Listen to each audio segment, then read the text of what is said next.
Friday Night Lights? Man, it's been a while ago.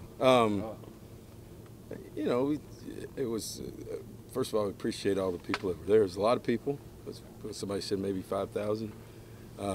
Great atmosphere. For us, you know, like I said, it's great for fans, really get to see our players. It's a different atmosphere for players.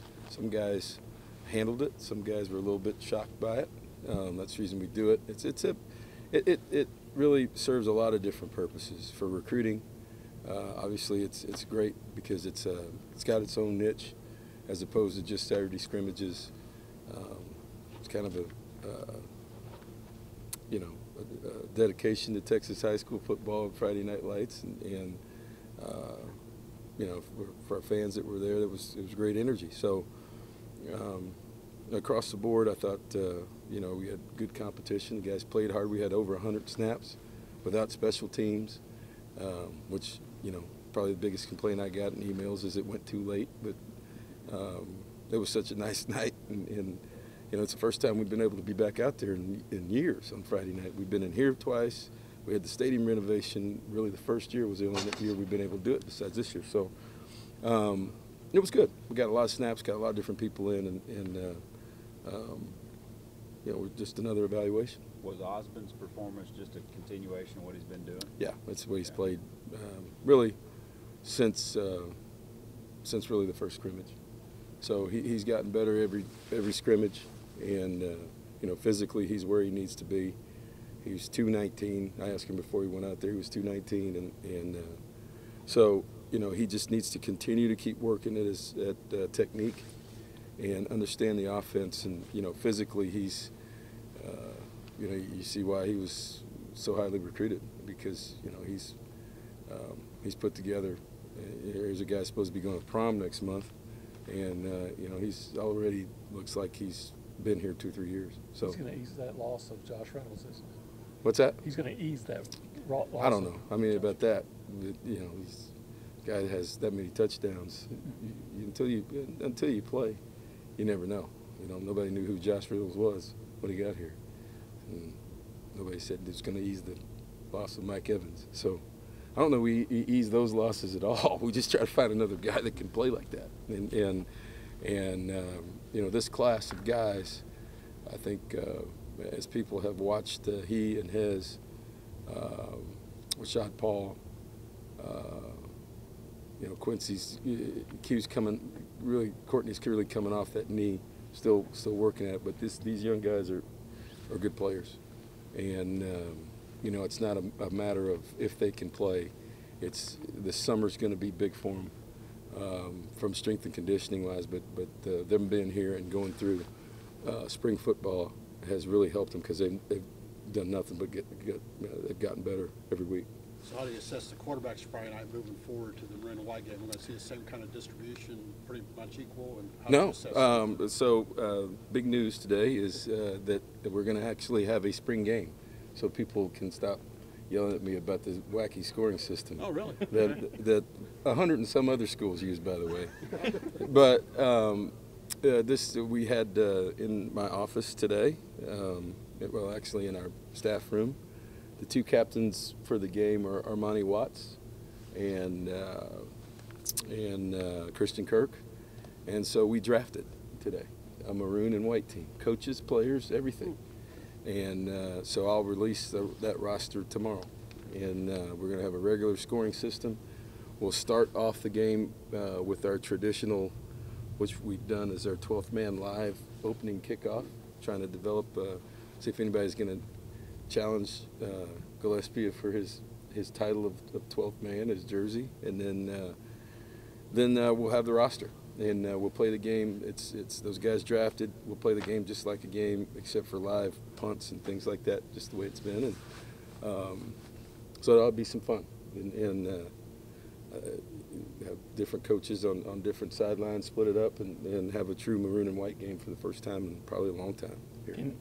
Can you say who the first pick was in the draft? I could, but I'm not. and you know, we had to go through by positions. So, you know, it wasn't just the first pick overall of the team. It was all right, by positions. So that made sure that we would get a distribution equally on you know, whether it was D-line, O-line. Really had the continuity, as you've seen with our injuries in the O-line. We had to start there to make sure that we had enough guys. We're going to play, usually what we've done is gone 2 quarters and then running clock in the second half.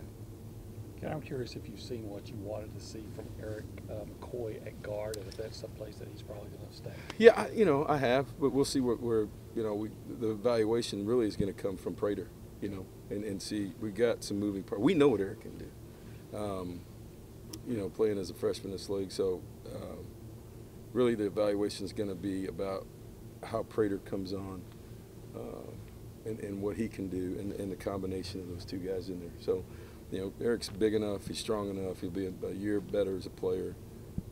Anybody who, you know, obviously he knows what we want to do because of the points and everything that he does as a center.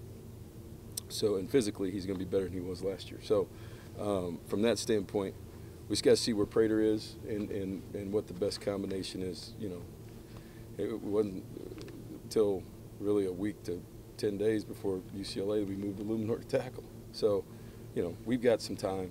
And with the guys who are out right now, it's really given Coda Martin and really Eric and some of these other guys and Sumlin, you know, a lot of snaps. And you know, when we get, as I said before, you know, we're in better shape right now, even though we lost 2 tackles. We're really returning 4 starters in the offensive line and guys, 4 guys who play a lot of football. So we got to feel good about that. A lot of guys got snaps at linebacker Friday night. Do you like where you are depth-wise at that position? A lot of guys are hurt. So, you know, we'll look different in the fall.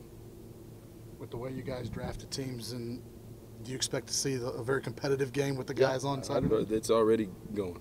Started in that room with probably our 2 best players, you know, and they're 2 best friends. You know, they live together, they vacation together, they do everything together, and they got in there and they sat on other sides of the table. It was business. So, and you learn a lot from that. But no, they're going to want to win, and I think in splitting up the coaches, they want to know who's on what team, and so I think it'll add to the competitiveness of the game instead of it just being another day of practice or scrimmage. So, and looking at the weather, it's going to be great, like 80 degrees, 79, 80 degrees, and hopefully we'll, you know, I know we got television, but hopefully we can get a good crowd. How does this change things from an evaluation standpoint, since you've got everybody getting split up?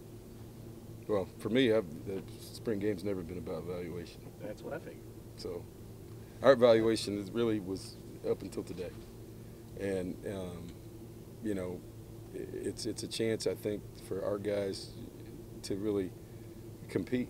And that's the reason why we changed it this year. We really have the first time that we've got enough guys in the offensive line and interiorly defensive line to split up 2 teams. You know, that's what happens when, you know, you've got 9 mid-year guys.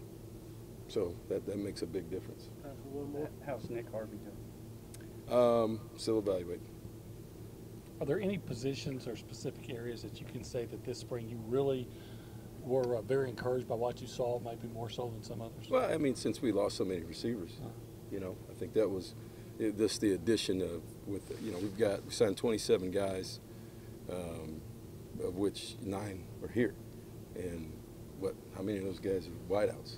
So you lose 4, and you get, you know, these guys coming in with you got to remember Courtney Davis didn't do anything last year, so you add 4 guys to the receiver corps. If you lose those guys, you'd have to say with practice and everything else, they've come in and been have hit the ground running and done a nice job. So that right there, I think, was just because, as the luck of the draw would have it, from an early graduation standpoint, you know, those guys came in here and were able to fill some holes right away and have practiced that way and have done a nice job with it.